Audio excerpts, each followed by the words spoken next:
It was hotter than normal water temperatures earlier this year that triggered what was thought to be Sydney Harbour's first coral bleaching event. 4 months on, scientists say it's a very different picture. Back in April, we found up to 45% of corals at the sites we looked at had bleached, and now all the tag colonies that we're permanently monitoring are showing signs of recovery. That recovery is evident in this underwater vision taken during the scientific research. As the temperature returned to normal, so too did the coral's colour. The Sydney corals are lucky for being given that chance to bounce back, and there's obviously things we're still trying to understand about them, the mechanisms of that recovery, that we're still trying to tease apart now. And that research could have far-reaching implications. The results of this research should be applicable on a broad scale to corals on the Great Barrier Reef and their thermal tolerance and their ability to survive in extreme environments, which may be the future of the reef up there. Just what enables the coral to recover hasn't yet been identified, and that's what scientists will examine next. It could hold crucial information for coral reefs everywhere. The research will continue over the next year as the scientists try and unlock more of the coral secrets. LivCasben, ABC News, Sydney. They're the light and heavyweights of the carnivorous marsupial world. Weighing in at a mere 12 grams, the fat-tailed dunnart. While in the heavy corner, it's the Tasmanian devil, tipping the scales at around 8 kilograms.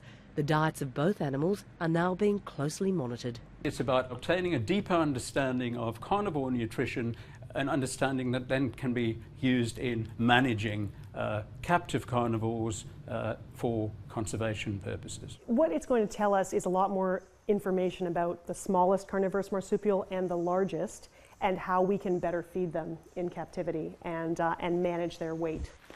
That requires studying not only what they eat, but how much they consume. That's kangaroo tail I've put on there, and she's already had a bit of a tug and a pull on it. Tasmanian devil Nina can eat the equivalent of almost half of her body weight in one sitting, and the researchers hope to improve this carnivore's chance of survival by improving its diet. In captivity, we're most concerned about giving them the optimal diet so that we can improve reproduction. The main focus of this program is to manipulate the diets of these carnivorous marsupials with the aim of either fattening them up or slimming them down in an attempt to make them more attractive to their partner.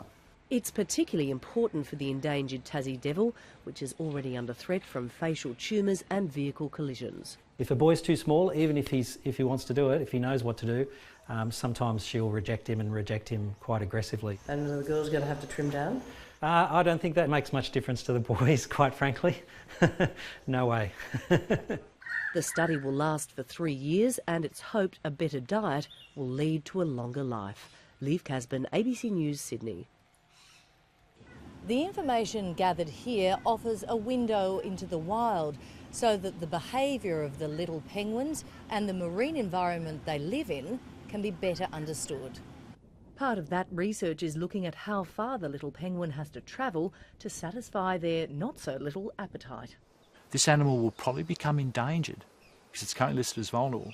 It will probably become endangered before we've even turned this decline around. Australia's cuddliest marsupial and cultural icon is under threat, from vehicle collision to habitat destruction and feral animal attack. This is a big issue. It's probably one of the most important ones I think I've come across in my career. And that's a long career? Yeah, it's a long career. I've been fortunate enough to sort of work with koalas for nearly 40 years now. The stretch is the last link in the upgrade of the Pacific Highway, a project driven to improve safety for motorists. But the good news for drivers could come at a massive environmental cost.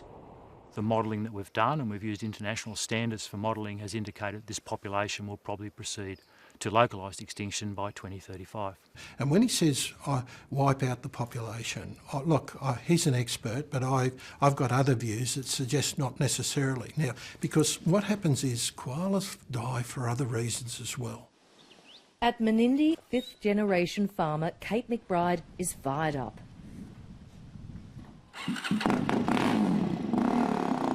I am so frustrated. I feel like we've been completely lied to this whole time, you know, with where the water's going and who's getting benefits out of it all. It appears that it's a handful of big irrigators upstream. The Murray-Darling Plan covers 4 states: Queensland, New South Wales, Victoria and South Australia. And the outrage goes all the way to the end of the river system. Unbelievable. I was shocked and then disgusted that people would take water without being entitled to it, especially seeing the water was earmarked for the environment. A former New South Wales compliance investigator revealed that he found evidence of meters on several properties being tampered with.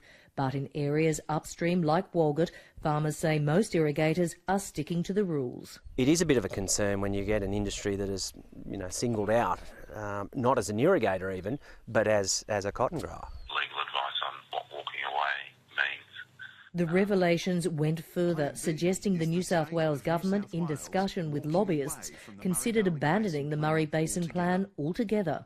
It never occurred to anybody that one state would be willing to support the plan and then completely undermine the foundations on which it was built.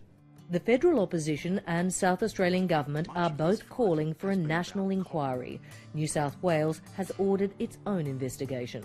We will be appointing an independent, eminent person to be able to lead that investigation, someone that is separate from our agency, to be able to provide advice on what actions need to be taken from here. We require federal leadership at this time. It's not good enough for the New South Wales government to think that public service can do some cross-checking to answer these allegations. The authority that runs the basin wants the allegations investigated. There will be problems. There's always problems in a regulatory system with people wanting to do the wrong thing. We've got to make sure that we can find those problems, identify them and deal with them. One of the reasons people around here are so angry is that they have been lobbying for water equality for years and they feel like they've been ignored. Kate McBride is hoping the new focus on the Basin Plan will lead to better management of the river system. LivCasben, ABC News, Menindee. Back now to our reporter LivCasben in Broken Hill.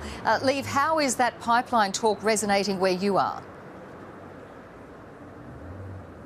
Not very well, Juanita. Everyone we have spoken to since hitting Broken Hill yesterday has told us time and time again they don't think that the pipeline is needed here in Broken Hill if only the Murray-Darling Plan was allowed to work, and they don't think that that has been allowed to happen. We've travelled around this region today. We headed south from Broken Hill down to Menindee, and that's around 100 kilometres south.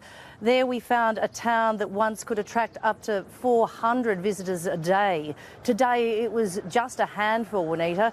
We saw acres of vineyards dried up, locals angry that the river has been managed like this. And we took a walk along the Darling River, which wasn't flowing in parts, well, not fast at least. And we spoke with Karen Page. She runs the Menindee Tourism Group, and she spoke to us about these revelations that further upstream irrigators are possibly taking more than they should.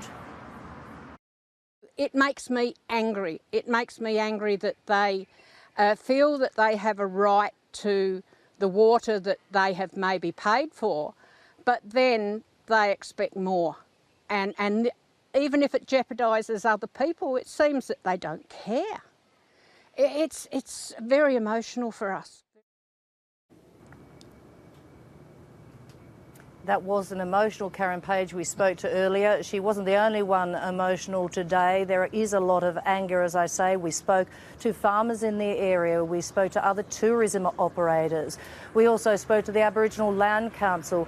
Many of these people shared the same view that the river is being mismanaged and that the Murray-Darling Plan isn't working. Not for this area anyway. They all want answers. The question is, Juanita, when they will get them. LivCasben reporting there from Broken Hill. 2001 and a hot, dry December is gifting New South Wales with its first Black Christmas. 100 separate fires ravaged the state, burning 3,000 square kilometres of country and more than 100 homes. In the aftermath, the state government announces sweeping reforms of planning and development in bushfire-affected areas. Pull the hose right out of the way, down the other side. Justin Leonard has been visiting fire zones for 2 decades, studying the sometimes random paths of destruction that the fire front furrows into buildings and backyards. So the fire swept up through this gully? Yeah, so the forest would have been burning at the backs of the houses. It would have trucked up through all the landscape, picking off all the ground fuels. Less than 10% of New South Wales is in its pristine natural state. In the 1990s, major reforms put an end to broad-scale land clearing. Now those laws are being reworked. For better or worse, depends on who you talk to. The native vegetation laws that have been in place for the last 20 years are effectively halting farmers from adapting and using modern technology, from adapting to modern emerging markets. This is a major event, 2 teams flexing their talents and a crowd going into overdrive. Whether you consider gaming to be a sport or not, this is a tournament with all the bells and whistles and international followers. It's just a great change that it can come to Sydney here, which is only a 2-hour flight from where I live in New Zealand. It's not just the 10,000 people here in the stadium watching this event, there's also hundreds of thousands of spectators watching this tournament online around the globe. And with that sort of interest, there are already plans to hold this event in Sydney again next year. LivCasben, ABC News, Sydney.